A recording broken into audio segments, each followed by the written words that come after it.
5 سال سب کچھ بات لمبی ہو جائے گی، لیکن تھوڑا سا مجھے بتا دیں کہ اس دوران عمران خان کا کیا ہوگا اور عمران خان سے مسئلے کیا ہیں اور وہ مسئلے کس حد تک ہم نے صحیح بھی کر لیے ہیں. عمران خان کی مقبولیت کم نہیں ہوئی؟ نہیں، زیادہ ہوئی ہے. زیادہ ہو گئی ہے. عمران خان جو کل مقبول تھے آج زیادہ ہیں.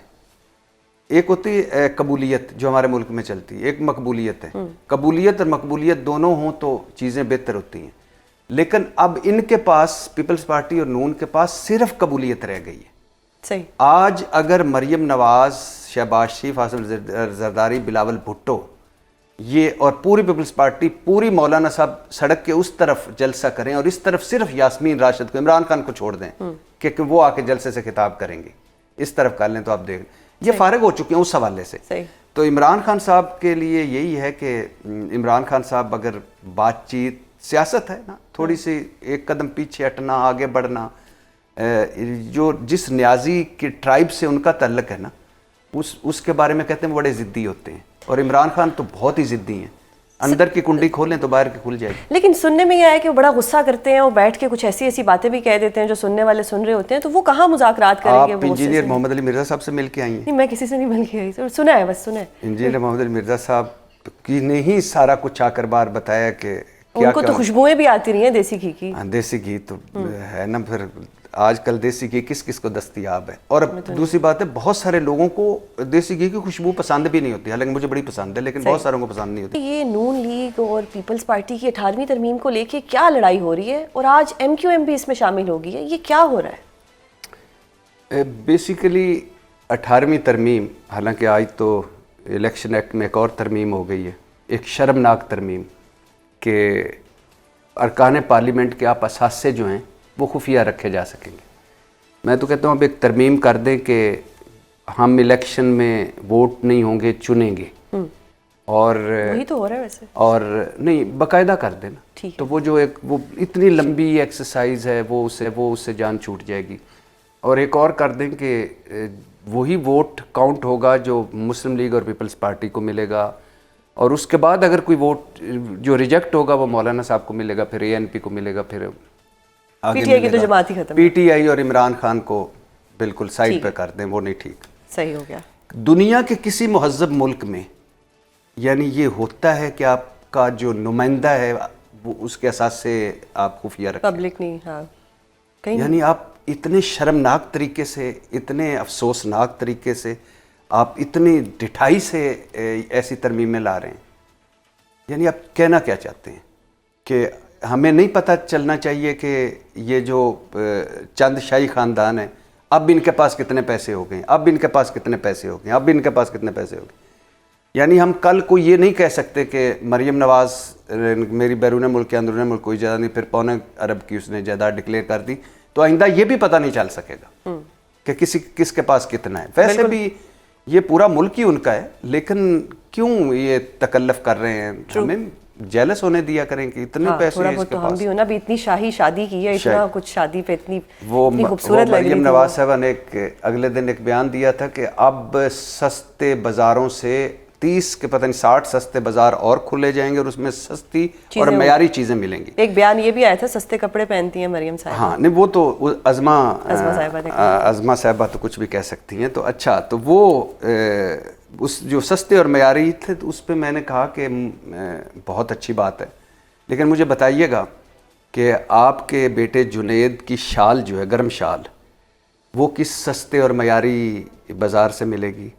آپ کے جو آپ کے بیٹے کے سوٹ اور شیروانی اور آپ کے کپڑے، آپ کے جو بہو، میں نے کہا وہ تو چلو ہماری بھی بہو ہے، چھوڑ دیجئے، آپ کے کپڑے کس سستے اور معیاری بازار سے ملیں گے؟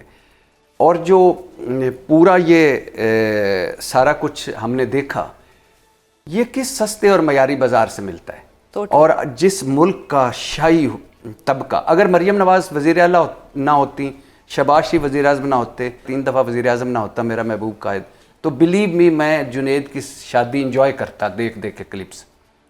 لیکن جب آپ حکمران ہوتے ہیں تو آپ کی رسپانسبلٹی ہوتی ہے کہ آپ نے کیا میسیج دے رہی ہیں باقی سارے غریب، ہم غریبوں کو، باقی سارے مسکین. میں جو آپ ہیں ہم بلیسڈ لوگ ہیں، ہم ان 5% میں ہوتے ہیں جن کو اللہ نے دیا ہوا ہے. بالکل 95% تو ان محرومیوں میں رہتے ہیں کہ جن کے آپ کو اندازے ہی نہیں ہے. So true.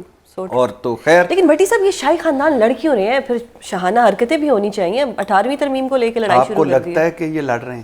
لگ تو یہی نہیں ایم کیو ایم بھی شامل ہو گئی ہے نا. نہیں اس کو تو نکال ہی دیں نا. ایک لو ٹرائنگل بن اس کو تو نکال ہی دیں. ایم کیو ایم کی کیا میں کہوں کیا ایم کیو ایم کی حیثیت ہے؟ کیا ہے حیثیت؟ اوقات ہوتی ہے جب آپ عوام کے ووٹوں سے منتخب ہو کے آتے ہیں. نواز شریف صاحب اس پوری ٹرم میں سر اٹھا کر نہیں چل سکتے. اس پوری ٹرم میں یاسمین راشد ان کی چھیڑ ہیں. یعنی 3 دفعہ کا وزیر اعظم اور 1 سیٹ. ٹرو. اور اس الیکشن میں سب سے بڑا لیڈر تو خیر قائد اعظم ہی تھے. میں ویسے لیڈر لگا رہا ہوں. لیڈر اور رہنما کون ہے ووٹوں کے لحاظ سے؟ کون ہے بھلا؟ صحیح. لیکن کون ہے بھلا؟ اون چودھری. اچھا صحیح. جس کو سب سے زیادہ ووٹ پڑے ہیں. آپ اندازہ کریں اس الیکشن کی خوبصورتی.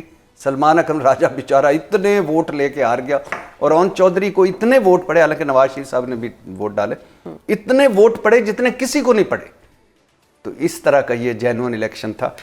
اب جہاں تک اب شاہی خاندانوں کی بات ہے, اب بے فکر رہیں, یہ بالکل نہیں لڑ رہے. یہ انہوں نے 18ویں ترمیم نورا کشتی ہے. 18ویں ترمیم بالکل نورا کشتی. اور اچھا نورا کشتی کی بھی فرسٹ کاپی نہیں ہے نا, فرسٹ کاربن کاپی نہیں, بدترین 10ویں 12ویں. ابھی آپ نے جو شوز پہنے ہوئے تھے وہ اوریجنل ہے بھٹی صاحب. میرے شوز مجھے نہیں لگتا اتنے آپ قیمتی پہن سکتے. نہیں, کبھی کبھی کمیٹیاں ڈال کے بندہ افورڈ کر ہی لیتا ہے. بھائی اب اپنے حکمرانوں سے ہم نے کچھ تو سیکھنا ہے نا, برانڈیڈ کپڑے شپڑے کچھ تو ہم نے بھی سیکھنا ہے. نہیں آج مجھے آپ وہ اسی شادی کی میں آئی ہوئی ایک یہ کمپلیمنٹ ہے میرے لیے, کیونکہ وہ کیا کمال شادی تھی. یہ بالکل بھی آپ نے یہ اس پہ فکر نہیں کرنا, یہ نہیں لڑ رہا ہے. دوسرا 18ویں آئینی ترمیم میں ترمیموں کی ضرورت ہے. نئے صوبے بننے چاہیے. این ایف سی ایوارڈ میں کٹوتی یعنی سارے پیسے صوبوں کو نہیں دینے چاہیے. بلاول بھٹو صاحب, بیسک چیز یہ ہے کہ 3.5-4 گھنٹے کی انہوں نے گھوم کے پریس کانفرنس پریس بریفنگ دی اور گل پلازا میں آگ لگ گئی. اچھا مزے کی بات سنیے, میں ابھی اس گل پلازا کے صدر کی بات سن رہا تھا. پہلا بندہ جو پہنچا وہ بھلا کون تھا؟ گورنر کامران ٹسوری. پہلے بندے نے, جس نے 4-5 ہزار لوگ تھے اور پہلی مرتبہ لوگوں نے وہاں ان کے ساتھ سیلفیاں بنوائیں اور ان کے ساتھ کھڑے ہوئے. وجہ کیونکہ گورنر نے گورنر ہاؤس کھولا ہوا ہے. کوئی پتہ نہیں کروڑ ایک لوگ گورنر ہاؤس میں آ چکے ہیں, لاکھوں لوگ ان کی بیل کھڑکا چکے ہیں, کوئی ہزاروں لوگ لاکھوں لوگ راشن لے چکے ہیں, 50,000 لوگ آئی ٹی کر چکے ہیں. تو گورنر پہلے آئے اور گورنر نے ایکٹیو کر کے 22 لوگوں کو نکلوایا. 23 گھنٹے میئر صاحب کہیں نہیں, منظر عام پہ نہیں تھے. سر وہ کہتے ہیں کہ جی انہوں نے, ان کے آنے سے کیا ہی ہو جانا تھا, ٹریفک بلاک ہو جانی تھی, تو اس لیے نہیں آئے. ان کے پارٹی کے لوگ کہتے ہیں آگ ہے, لگ جاتی ہے. نیوزی لینڈ میں بھی لگی تھی, لگ گئی آگ, ادھر بھی لگ گئی. انسانوں کو انسان سمجھا جاتا ہے. نیوزی لینڈ ویلفیئر اسٹیٹ ہے. ہمیں صومالیہ, برونڈی, گھانا, ان سے ایگزامپل دینی چاہیے. اور 1700 آگ لگنے کے واقعات صرف کراچی میں پچھلے 1 سال میں ہوئے. 2728 پورے سندھ میں ہوئے. تو ایک کے بعد سیکھنا چاہیے. اچھا 18ویں آئینی ترمیم پہ آئیں. 18ویں آئینی ترمیم میں ترمیموں کی ضرورت ہے, لیکن چونکہ انہوں نے سیف ہیون کریٹ کیے ہوئے ہیں, اور یہ اب 18ویں آئینی ترمیم میں اس نظام کی بات کر رہا ہوں, اور میں بھی اس میں شامل ہوں. اگر اسٹیبلشمنٹ چاہتی ہے تو میں اس کے ساتھ کھڑا ہوں. اس میں ترمیم ہونی چاہیے اور نئے صوبے بننے چاہیے. لیکن چونکہ اب یعنی اس 1 پیج نے کہا ہے کہ آپ یہ 18ویں آئینی ترمیم میں ترمیم ہونی چاہیے, تو اب سندھ کو فکر پڑی ہوئی ہے. تو اب 28ویں آئینی ترمیم بھی آئے گی اور صوبوں کے اختیارات بھی کم ہوں گے. 29ویں بھی آئے گی.